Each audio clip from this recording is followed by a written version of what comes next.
Hi there, my name's Jake. Welcome to Beer and Banter. It's still all about the beer, as we're in lockdown for another 2 weeks. When that frees up, I'm hoping there'll be a bit more in the way of outdoors activities, surfing, things like that, and some fun and games to be posting on here. For now, it's about the beer. Being a Friday evening, I thought I'd do something a little bit different this time. In a crowded marketplace as the IPA, lager, artisan stuff is these days, what is the best thing that a brewer can do? Well, some of them, as you can see, go down the IPA route. Others, like Brewdog, have produced Lost Lager, which they using profits from to build forest or grow a forest, not build a forest, in Scotland. Others go with kind of funky can designs. These are IPAs as well. And others, forgive me for this because I am going to have a rant and criticise, will try and invent a gap that doesn't exist. So in terms of beers these days, you have things like porters, red ales, you have your regular bitters, you have lager, which has been there for a long time. However, with lager these days, there are different types of lagers coming out now. Back in the day, lager was all about Stella Artois, Carling, Carlsberg, things like that. Now with lagers, you can get all manner of different kind of craft lagers, pilsners. You get hazy lagers. The beer of my preference is IPA. I really love IPAs. The variety that's out there now is fantastic. If you'd have said to me like 10, 15 years ago that some of the beers that I'd be drinking now were available, I would have bitten your hand off, because the stuff we used to drink back then was nowhere near as nice. And it didn't lend itself towards you appreciating it. It was there really just with one function, to get you drunk. Whereas beers, lagers, these days, their function seems to be, as well as getting you drunk, you could appreciate them, savour them. And for me personally, I work's a treat because it means I don't get absolutely steaming. I just lay off when I've had enough. But maybe that's age, who knows. Anyway, back to my rant. Certain brewers will try and invent a gap that doesn't exist. I've reviewed one of these before. It called itself a hybrid, a mixture between a lager and an IPA. For me personally, I see absolutely no need for this. I like lager, I like IPA. There's a clear distinction between the two. The IPAs tend to be more hoppy, they tend to be a little bit bitter. Lager tends to be clearer, whereas IPAs these days are kind of hazy or cloudy, some of them. Whereas lagers, whilst they can be hazy, tend to be clear in appearance. Also, with IPAs, you find a lot of them go down the route of tasting very citrusy or pineapple-y, or have passion fruit, mango flavours, that type of thing, whereas lagers don't. They stick more towards lemony flavours, and they are, for me personally, a little bit more, I suppose, traditional beery flavour. I think we've been drinking lagers for many years in this neck of the woods. IPA is a new one, the scene. So we have a hybrid, calls itself an Indian Pale Lager. They've already lost some points. I mean, this could be delicious stuff.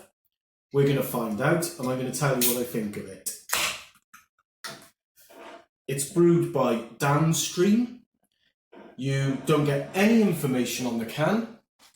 They put one of the barcodes on there which you scan into your phone, you go on the website and it tells you what it is. That's how I know that they're calling it an Indian Pale Lager. They want to do something that's between an IPA and a lager. For me, if I wanted that, I would pour myself half a pint of lager and top it up with IPA. But not these guys. The previous hybrid lager IPA I had tasted just like a lager. There was no resemblance at all to an IPA. It was a marketing gimmick. Nothing more, nothing less.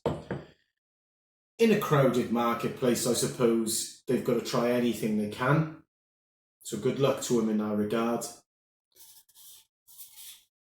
Although, if the drink is nice enough, it'll sell itself, won't it?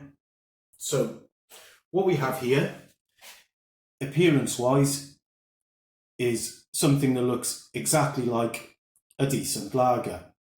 It is golden in colour, it's very well carbonated. Most IPAs you get these days do not have that level of carbonation. It also has a finger or two of creamy white head, which is holding. Most IPAs tend not to have that as well.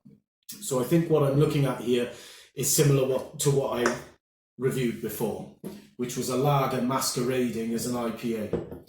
IPAs being popular these days, clearly they're making a lot of brewers money. Lager producers maybe want to get on board. We'll see. I'll tell you what I think now. Yep, smells exactly like a good lager. No hint whatsoever of tropical fruit flavours that you find in IPA. Subtle hops. Bit of malt. The yeastiness that you'd expect, because clearly there's a difference between the yeast used in IPA and lager. What I think I'm going to be getting here is a lager.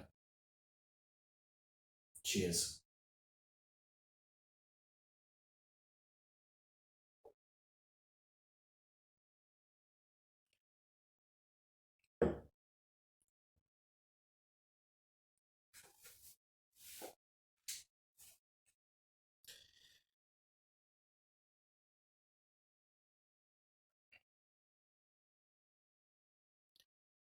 Yeah, it's a lager. It's got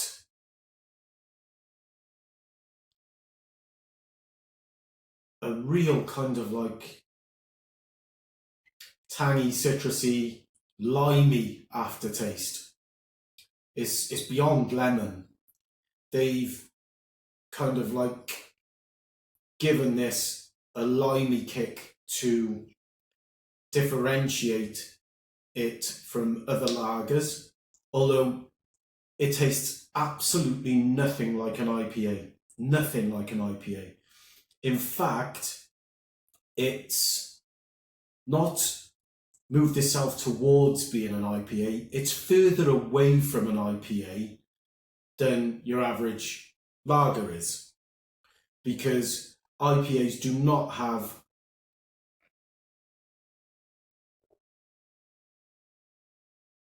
that limey kick to it. It's nice enough. It's a nice kit. It's about 7 out of 10. And I would gladly drink it again. But I wish they'd call this something else. Maybe a limey lager, something like that. I don't know. Anyway, thanks very much for watching. Cheers.